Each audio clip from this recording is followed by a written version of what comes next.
Eu queria saber se você trouxe a sua Bíblia. Amém? Então levante ela para o Senhor.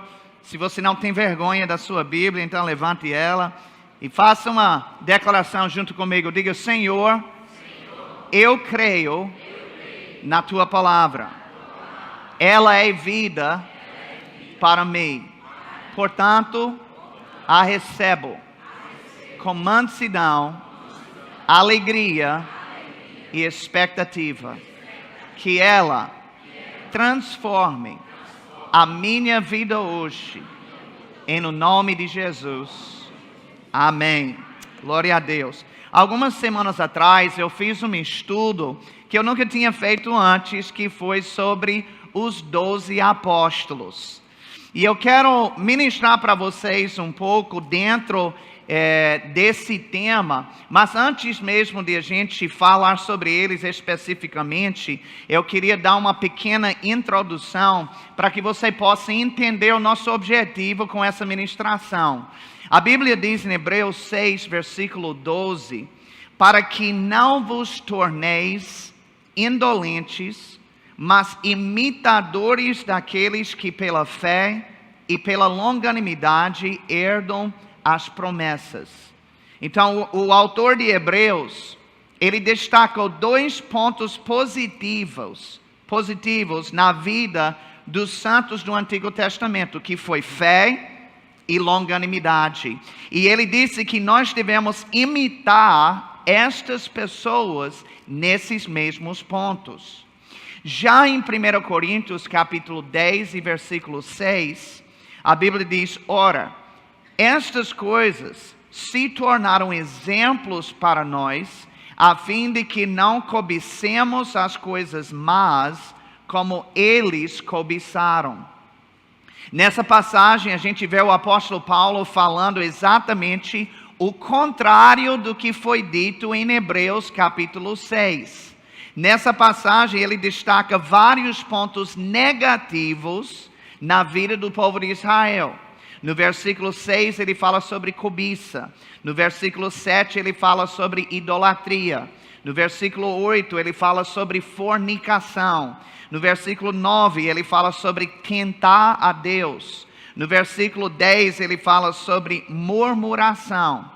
E agora, tanto em versículo 6, como também no versículo 11, ele diz que essas coisas foram escritas para o nosso exemplo, para que a gente não faça as mesmas coisas. Então, veja que de um jeito ou de outro, nós podemos aprender com as pessoas. Alguém pode dizer amém? Os pontos bons que vemos, devemos imitar. Os pontos negativos, devemos evitar. E esta é a abordagem que eu quero fazer hoje com relação aos 12 apóstolos. Todos eles tinham a sua própria personalidade e todos eles tinham pontos positivos e eles também tinham pontos negativos. E enquanto nós vamos analisar um pouquinho a vida de cada um com o intuito de aplicar na nossa própria vida aquilo que for bom, enquanto nós nos afastamos daquilo que for ruim. Os 12 apóstolos, eles estão listados 3 vezes no Novo Testamento. Nós encontramos em Mateus capítulo 10, Marcos capítulo 3 e Lucas capítulo 6. Nós vamos usar como a nossa base de estudo a lista que se encontra no livro de Mateus, ok? Então eu quero pedir para você abrir lá. A gente vai abrir em Mateus capítulo 10, a partir do versículo 2.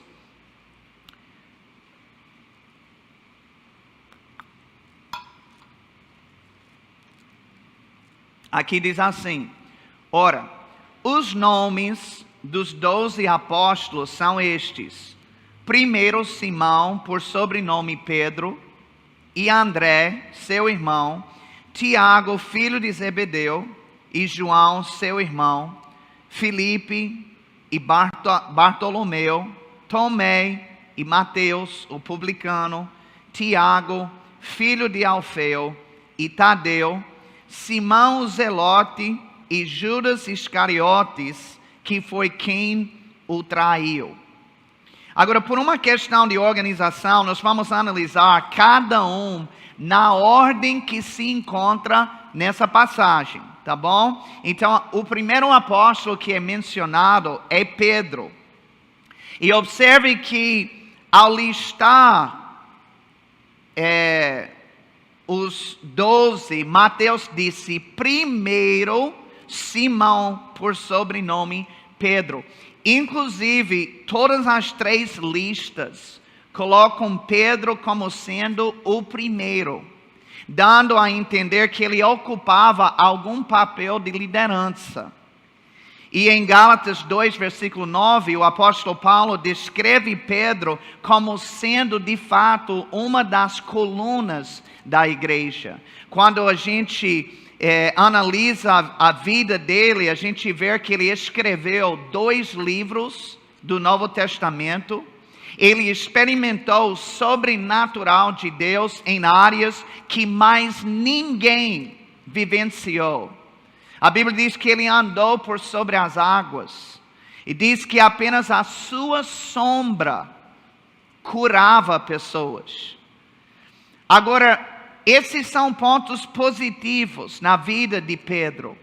Mas existem alguns pontos negativos também. E um desses pontos era a sua impulsividade.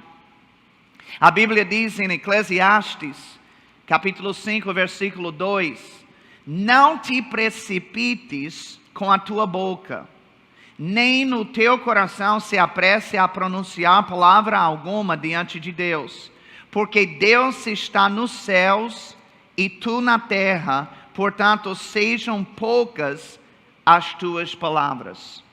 Infelizmente, Pedro não seguiu essa instrução muitas vezes na sua vida. E isso acabou lhe prejudicando em várias ocasiões. A Bíblia fala, por exemplo, sobre a lavagem dos pés. Quando chegou a vez de Pedro, ele ficou incomodado. E ele disse, nunca me lavarás os pés. Falou com aquela postura de santidade toda. E Jesus respondeu para ele, olha, se eu não te lavar, não tens parte comigo. Imediatamente ele disse, Senhor, não somente os meus pés, mas também as mãos e a cabeça também. Mergulhe logo tudo. Aí, outro exemplo é no Monte da Transfiguração. Apareceu Jesus, Elias de um lado, Moisés de outro, e ele imediatamente disse, Senhor, bom estamos aqui, se queres, farei aqui 3 cabanas, uma para ti, outra para Moisés e outra para Elias. Estando ele ainda a falar, Deus disse, este é o meu filho amado, em quem me comprazo, a ele ouvi. Em outras palavras, ele estava dizendo, Pedro, fique quieto, meu filho. Essa não é a hora de estar falando. A imagem central aqui não é nem Elias, nem Moisés, é Jesus, meu filho amado. Em Mateus 16, Pedro ele declarou que Jesus era o Messias. E depois disso, Jesus começou a falar sobre a sua morte. Mas Pedro repreendeu Jesus e disse, tenha compaixão de ti, Senhor. Isso de modo nenhum te acontecerá. Aí Jesus respondeu a ele, atrás de mim, Satanás. Pense na bênção. Pedro, ele era assim. Se ele não era 8, ele era 80. Eu não sei se você conhece alguém com esse tipo de personalidade. Mas, sem dúvida alguma, a pior experiência de impulsividade na sua vida foi quando Jesus disse na véspera da sua captura que pessoas iriam lhe abandonar naquela noite. Aí Pedro disse, ainda que todos se escandalizam de ti, eu nunca me escandalizarei. Ele foi rápido para falar, E Jesus respondeu: antes que o galo cante 3 vezes, me negarás. E de fato Pedro lhe negou por 3 vezes logo em seguida. Agora Pedro não negou Jesus porque ele não queria mais ele, mas é porque ele estava com medo. Eles estavam literalmente torturando o seu líder, e ao ver tudo isso, ele sabia que ele poderia ser o próximo, e isso mexeu muito com ele.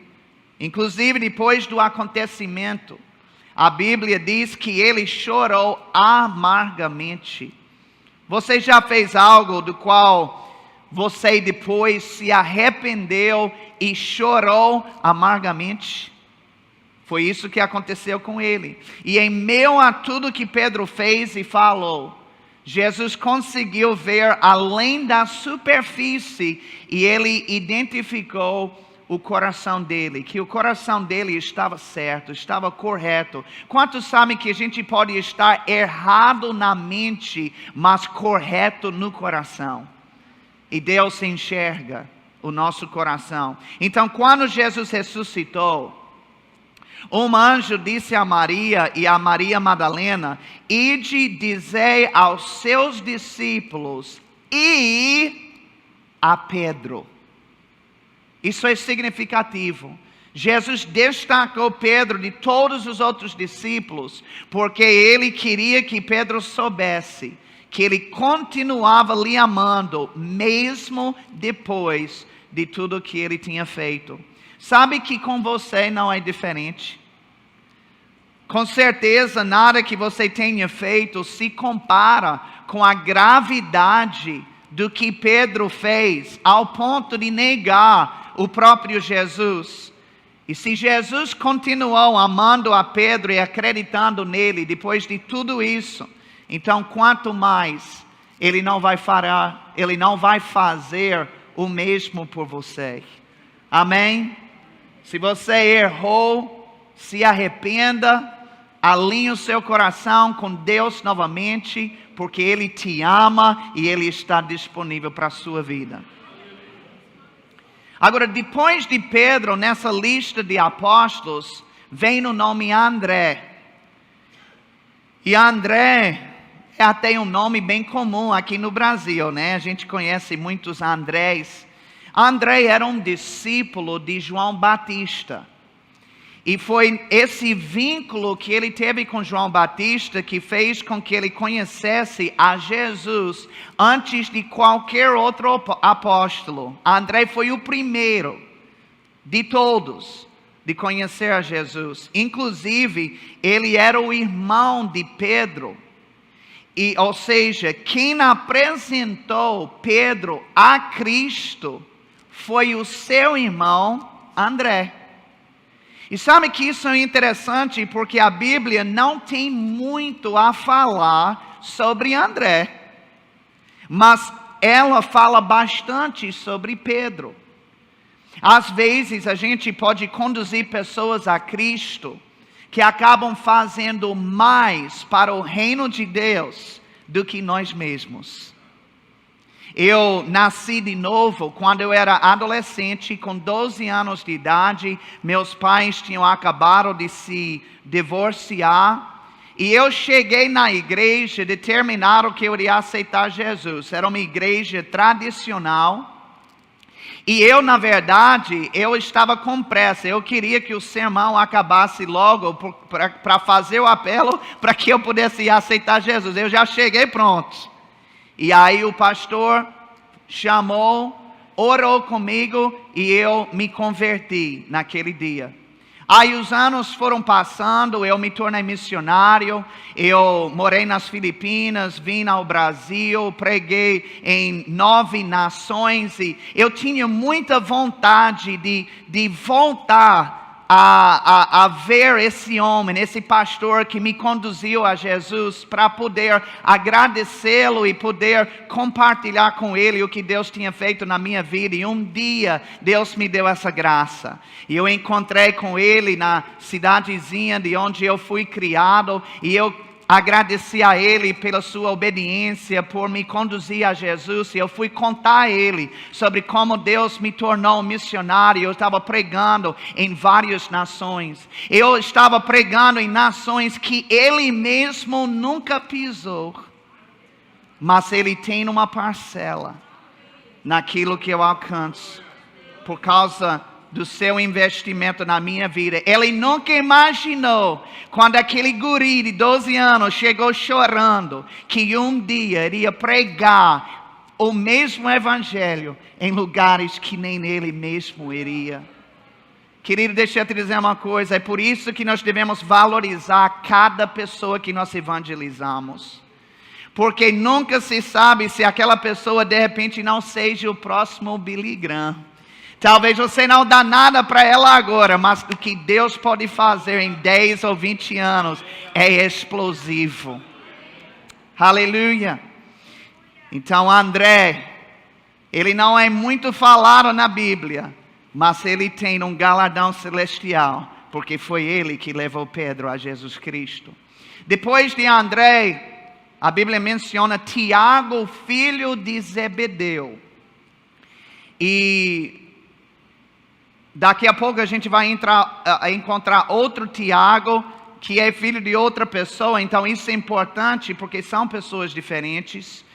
Ele também, esse Tiago, filho de Zebedeu, é conhecido como Tiago o Maior. Ele fazia parte do círculo íntimo de Jesus.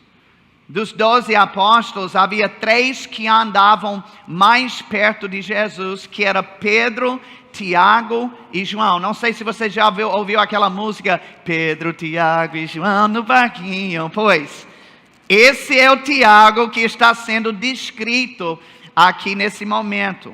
Agora, quando Jesus o chamou para segui-lo, a Bíblia diz que ele imediatamente deixou o seu barco e o seu pai e foi atrás.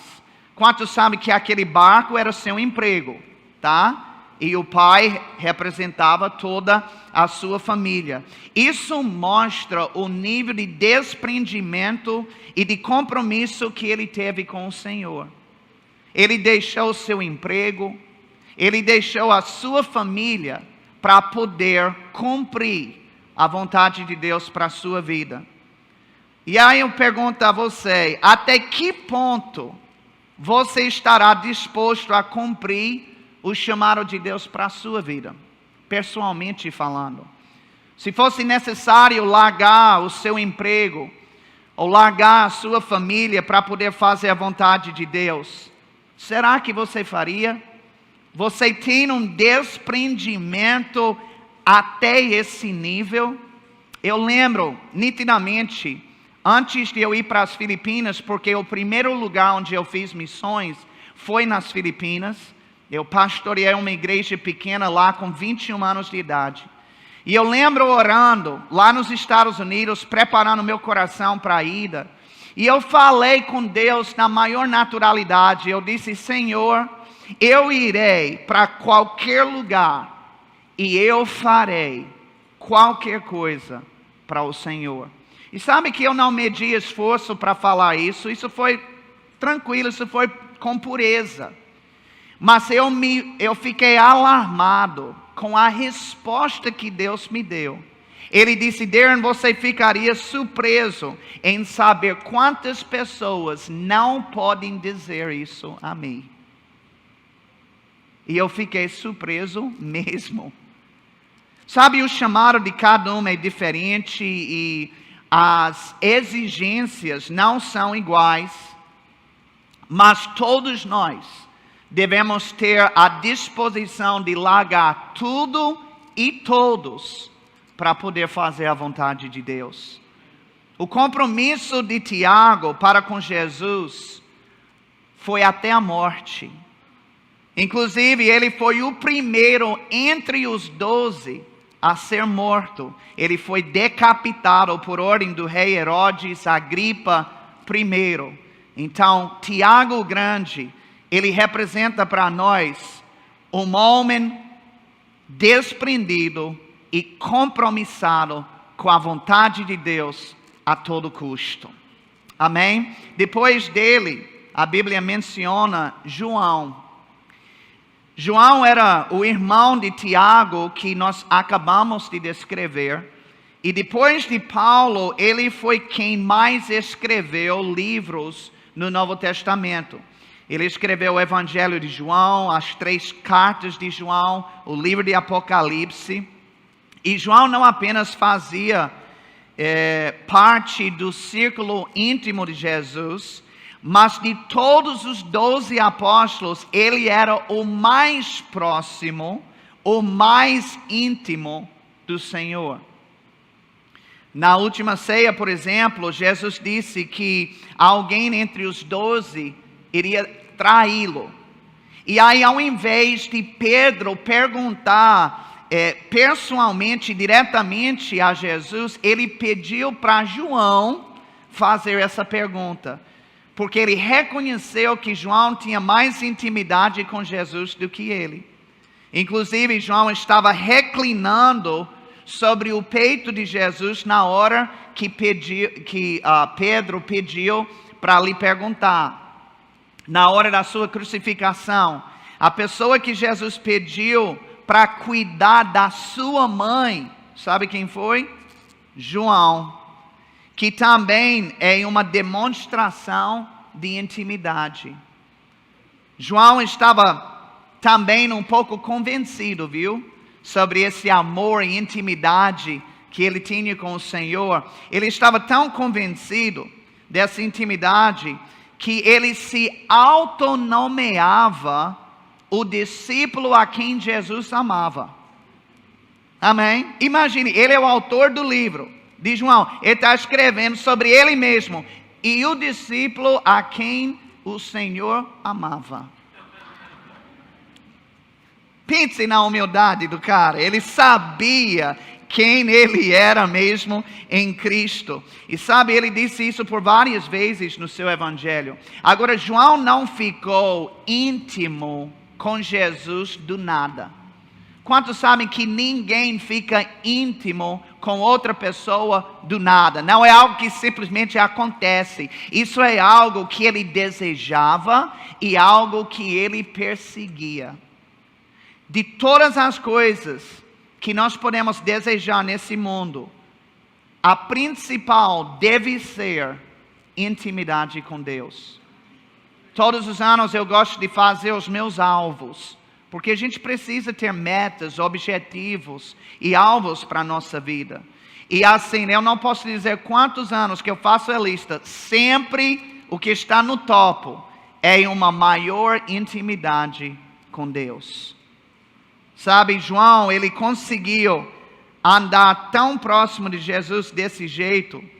Isso significa que nós também podemos nos tornar mais íntimos com Ele. Se João conseguiu, nós podemos. Mas é algo que a gente tem que desejar e algo que a gente tem que correr atrás. Amém? Quem aqui deseja mais intimidade com o Senhor? Glória a Deus. Depois de João vem Filipe. E nós não sabemos muito sobre Filipe. Mas parece que ele era um pouco devagar para entender as coisas espirituais. Você já conversou com alguém que é devagar para entender as coisas? Pois, Filipe era mais ou menos assim. Certo dia, Jesus estava falando com os apóstolos sobre o Pai. E Filipe disse a ele: mostra-nos o Pai e isso nos basta. E aí Jesus respondeu: quem me viu a mim, viu o Pai. Como dizes tu, mostra-nos o Pai? Estou aqui. Se eu estou aqui, você está vendo. Outra vez, Jesus perguntou a Filipe especificamente sobre onde eles iriam comprar o pão para alimentar a multidão. Mas ele fez essa pergunta apenas para testar Filipe e ver qual seria a sua resposta. Deixa eu lhe ensinar algo importante sobre Deus. Se Deus lhe faz uma pergunta, não é porque Ele não sabe a resposta. É porque Ele está testando você para ver o que de fato está no seu coração. E foi isso que aconteceu com Filipe. E infelizmente, Filipe reprovou também nesse teste. Porque ao invés de dar uma resposta de fé, ele respondeu com a lógica. Como é? A gente pode ter um monte de dinheiro e mesmo assim não vai dar. Será que alguém aqui já falou assim? Sobre algum projeto? Eu lembro quando eu estava analisando a possibilidade de comprar um terreno e construir uma igreja para nós, né? Uma igreja própria lá em Aracaju. Eu comecei a fazer os cálculos e eu cheguei a uma conclusão, pela receita da igreja, pelo gasto que teria para fazer esse templo, eu cheguei à seguinte conclusão, que Jesus iria ter que voltar 2 vezes. E mesmo assim não ia ter dinheiro suficiente. Ou seja, ou ia ser um milagre, ou iria haver uma atuação fora do normal, fora da lógica, fora dos cálculos de matemática, ou não ia rolar. E para a glória de Deus, eu posso lhe informar que hoje tem um templo lá, chegando em quase 7 milhões de reais. Não devemos nada a ninguém, a não ser o amor. Então o que acontece é que Deus não é um Deus ilógico, mas muitas vezes é necessário uma atuação de fé que foge da lógica. E a gente age em cima da palavra do Senhor. Quem é da fé aqui? Você sabe que você está nesse prédio hoje como resultado de um passo de fé? Agora é engraçado que eu estou falando aqui sobre um templo que já passou de 6 milhões. Mas eu lembro quando eu assumi a igreja e tinha um prédio do lado que era uma escola cristã, que o pessoal infelizmente faliu, mas o prédio estava disponível. Eu disse, essa é a resposta de Deus para um departamento infantil. Adivinha quanto é que custava? O aluguel, R$1.000. Gente, aquele R$1.000 foi um gigante. Meu Deus, eu olhava, R$1.000. Uma coisa gigantesca. Aí a gente vai de R$1.000 para mais de 6 milhões. A Bíblia diz que a gente vai de fé em fé, de glória em glória. E você diz, como é que eu chego nessa fé milionária? Quando você toma o primeiro passo de fé de 1.000.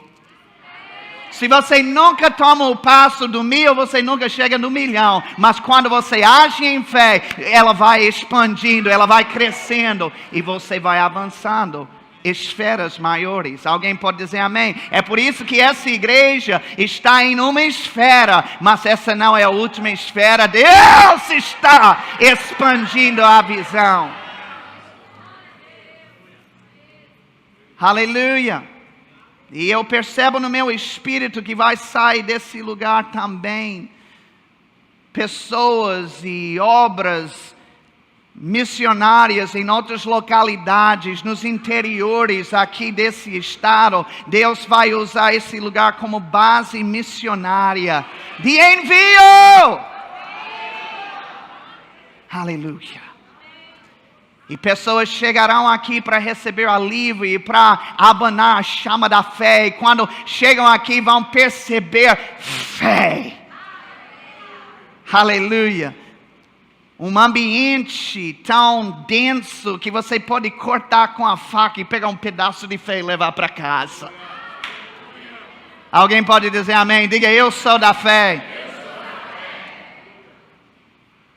Deixa eu falar porque tem 12, né? Senão eu vou ter que voltar e fazer parte 2. O próximo é Bartolomeu. E esse Bartolomeu é interessante porque muitos estudiosos eles creem que Bartolomeu e Nataniel são a mesma pessoa.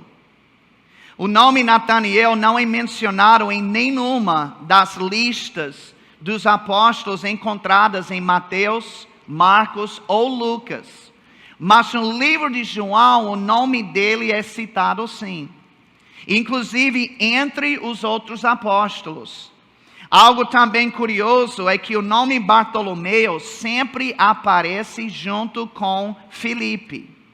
E a pessoa para quem Filipe se dirigiu para falar sobre Jesus foi Nataniel.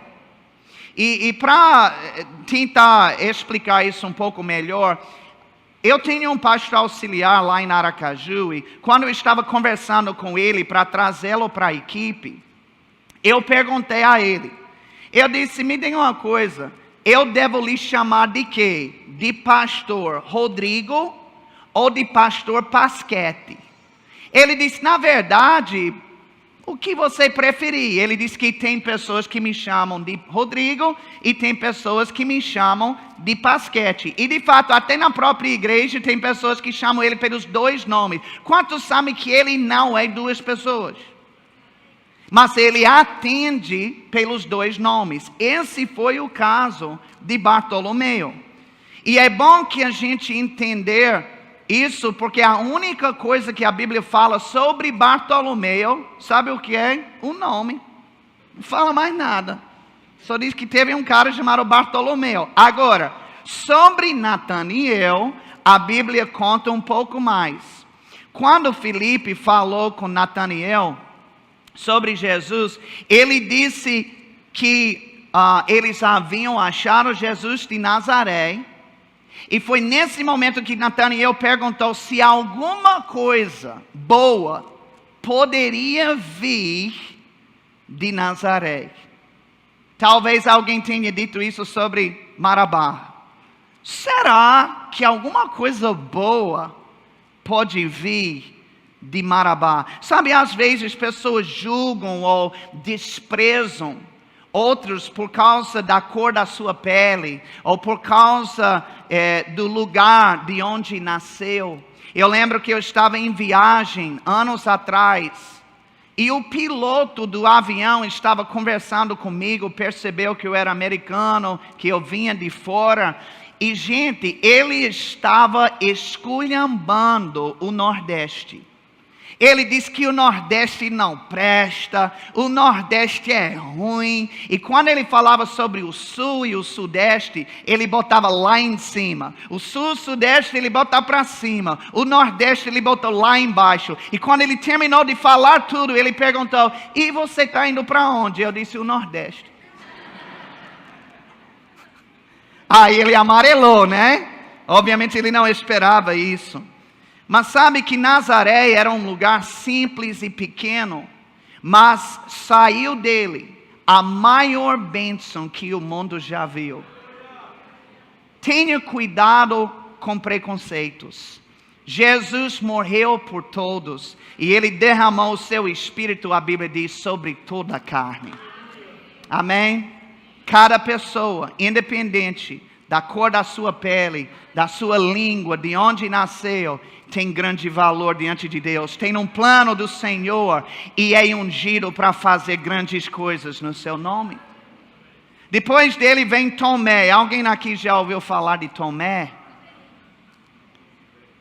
Tomé é um nome aramaico que significa gêmeo, e a Bíblia diz que ele também era chamado de Dídimo, que no grego também significa gêmeo. Então tudo indica que ele era de fato um gêmeo. Agora, infelizmente, ele é mais conhecido por sua incredulidade do que por qualquer outra coisa. Quando Jesus apareceu aos apóstolos, após a sua ressurreição, a única pessoa que não estava presente naquele momento foi o próprio Tomé. Então ele disse que só acreditaria no aparecimento de Jesus se ele pudesse ver e tocá-lo pessoalmente. Então Jesus apareceu e lhe deu a oportunidade de fazer as duas coisas. E depois ele corrigiu a postura de Tomé e ele disse, porque você viu, você creu. Bem-aventurados os que não viram e ainda creram. Sabe, por causa desse único acontecimento na vida de Tomé, hoje todo mundo taxa Tomé como o grande incrédulo. Não é verdade?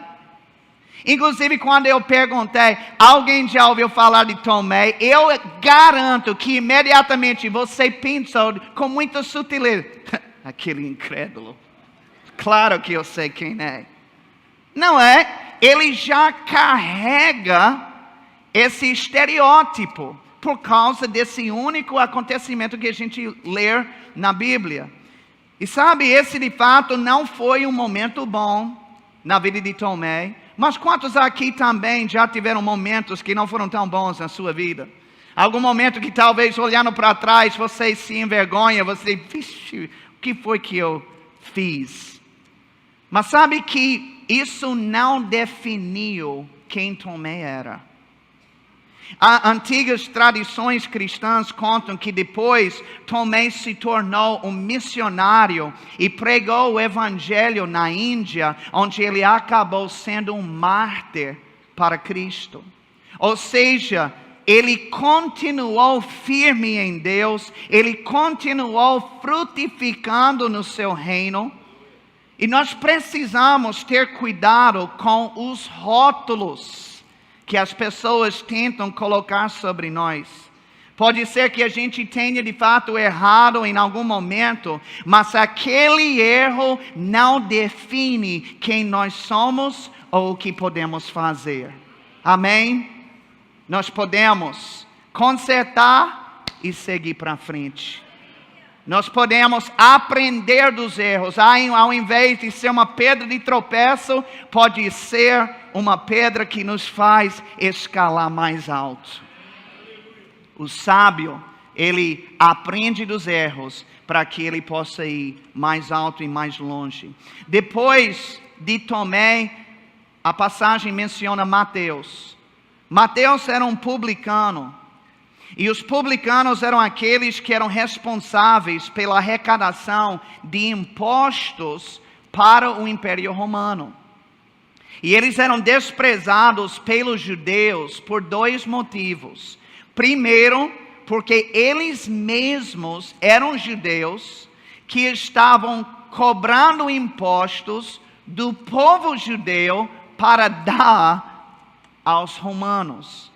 E segundo, eles costumavam cobrar a mais do que é devido, e essa sobra eles botavam no próprio bolso.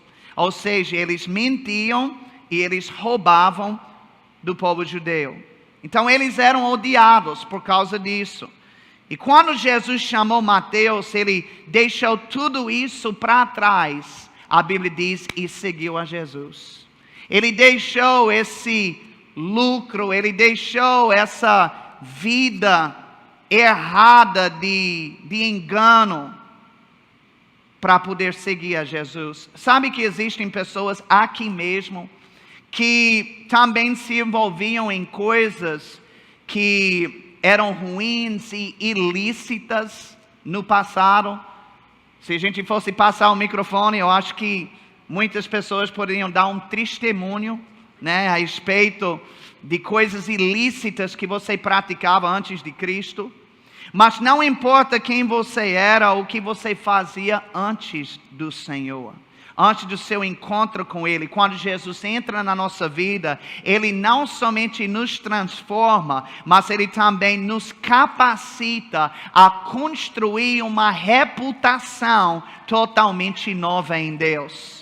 Uma reputação que glorifica o Senhor Jesus. Eu era um lixo, eu era um safado, eu era um malandro, mas quando Jesus entrou na minha vida, eu me tornei santo para Deus, apaixonado por Ele. Aleluia. Depois dele vem Tiago, filho de Alfeu. Na verdade, existem 3 Tiagos principais no Novo Testamento. Tiago o maior é aquele que já descrevemos. O segundo Tiago é conhecido como Tiago o Justo. E ele era o irmão de Jesus. Foi ele que assumiu o pastoreio da igreja em Jerusalém. E ele também escreveu o livro de Tiago. Já o terceiro Tiago é conhecido como Tiago o Menor. E esse é o Tiago que está sendo descrito aqui. Ele é chamado de menor porque entre os 3 Tiagos, ele foi quem teve menor expressividade. Inclusive, nós não sabemos nada sobre ele, fora do fato que ele era um dos 12 apóstolos. E eu vejo que Tiago, o menor, ele representa todos aqueles que fazem trabalho dos bastidores. Sabe, ninguém nem sabe o que ele fazia direito, mas Jesus sabia. E ele valorizava tanto que o colocava entre os 12 apóstolos mais próximo dele. Pode ser que o que você faz no ministério não seja tão reconhecido publicamente, mas se você está fazendo para Deus, então ele valoriza o que você faz. E ele te considera uma peça importante para a sua equipe. Eu acho interessante lá em Atos 6, a Bíblia diz que foi necessário chamar pessoas para servir às mesas. E dependendo da versão que você usa, a Bíblia diz que para instituir essas pessoas para esse importante negócio, Deus não vê servir água como uma coisa besta, como uma coisa de pouco valor. Ele disse, não, se você dá um copo de água fria para um desses pequeninos, então de jeito algum você perderá seu galardão. Que galardão é esse?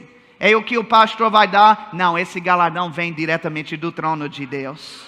Ele recompensa, Ele está de olho. Não se preocupe se ninguém alisa você, se ninguém dá um elogio, se alguém esqueceu de dar algum reconhecimento. Saiba que os olhos de Deus estão em todo lugar. Ele está observando, Ele vê tudo o que você está fazendo e Ele vai te recompensar por isso. Ninguém pode recompensar melhor do que o nosso Deus. Amém? Depois fala sobre Tadeu.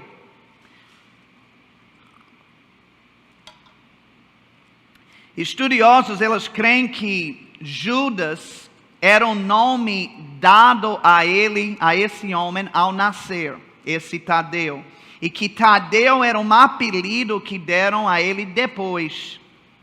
Os livros de Mateus e Marcos listam ele como Tadeu, mas o livro de Lucas o chama de Judas. Já o livro de João descreve ele como sendo Judas, não o Iscariotes, justamente para diferenciar ele daquele que traiu a Jesus. Ele é irmão de Tiago, o justo, e consequentemente o irmão de Jesus. Ele também escreveu o livro de Judas. E além dessas informações, nós não sabemos muito mais sobre a vida dele, mas o seu apelido significa coração corajoso. E é isso deve revelar um pouco sobre a sua personalidade.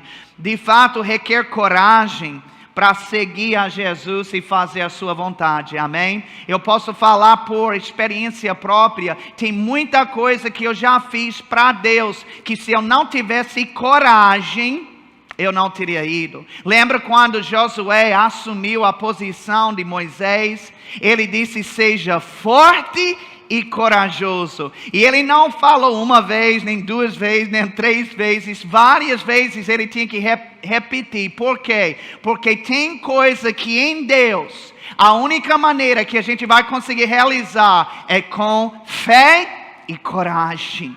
Então diga para seu vizinho, seja forte e corajoso. Depois ele fala sobre Simão Cananeu. Em Mateus e Marcos ele é chamado de Cananeu. Mas em Lucas ele é chamado de Zelote. Todo mundo diga Zelote. Eu quero destacar essa palavra para que você possa entender algum contexto histórico aqui. Um zelote era um membro de um grupo político judaico que queria rebelar contra o governo romano.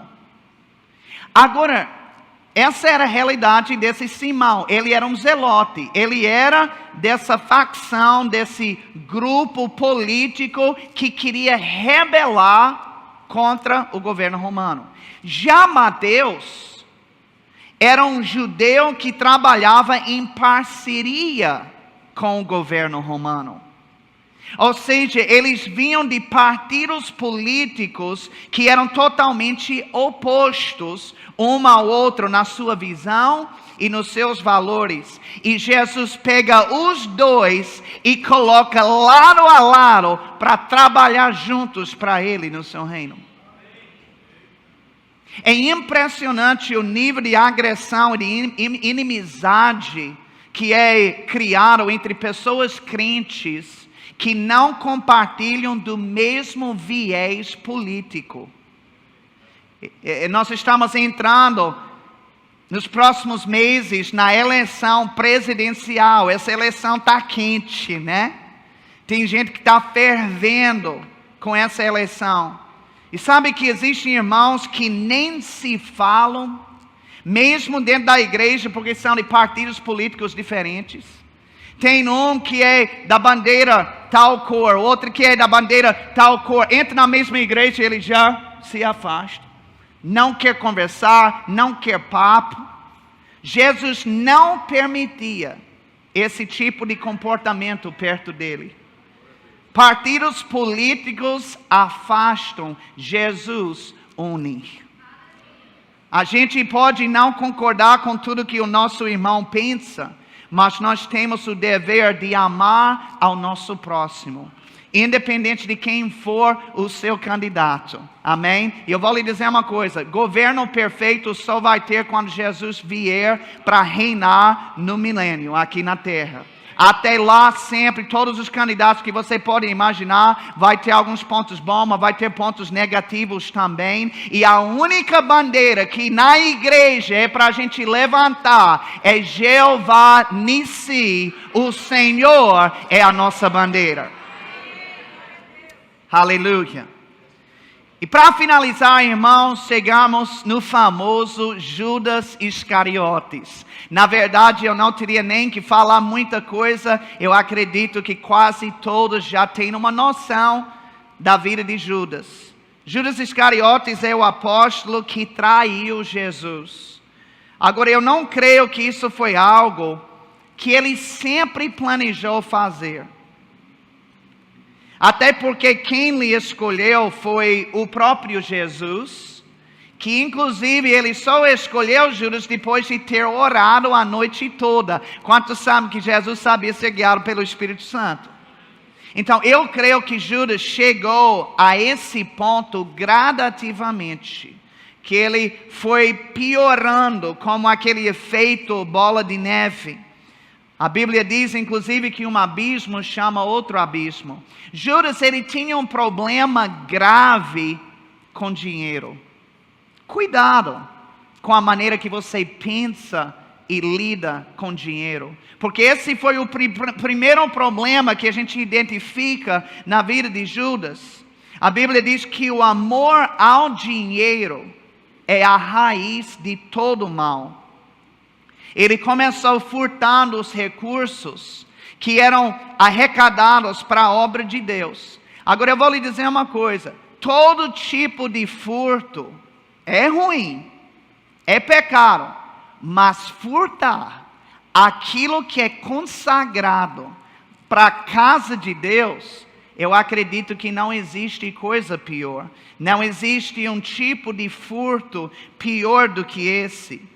E isso se tornou uma prática até comum na vida de Judas. E a consciência dele não se incomodava mais. Eu não sei se na primeira vez que ele metia a mão no gasofilácio e começou a tirar, eu não sei se de repente ele sentiu aquele arranhão, aquela frieza: rapaz, eu não devia fazer isso, mas mesmo assim ele fez. E quando ele foi fazer a segunda vez, a terceira vez, a quarta vez, a quinta vez, a sétima vez, a 20ª vez, agora ele já não estava sentindo mais aquele mesmo incômodo, agora já era uma prática comum. Na verdade, ele estava cauterizando a sua consciência diante de Deus. E sabe que esse é um lugar muito perigoso para estar. Eu lembro de Davi. A Bíblia diz que o rei Saul estava indo atrás dele para matá-lo. Mas ele se escondeu e Saul estava dormindo em tal lugar. Então ele chegou e ele pegou uma faca. E ele tinha a oportunidade, inclusive ele tinha o apoio dos seus parceiros. Meta a faca, mate esse homem. Deus está colocando na sua mão. Essa é a hora da vingança. E Davi não matou. Ele pegou um pedacinho da roupa e cortou. E levou esse pedacinho de roupa. E a Bíblia diz que ele ficou arrasado por ter tocado no ungido. Aparentemente ele fez pouca coisa, ele não fez nada demais, mas aquilo feriu o coração de Davi. Por quê? Porque o seu coração era sensível diante de Deus. Nós precisamos manter sensibilidade.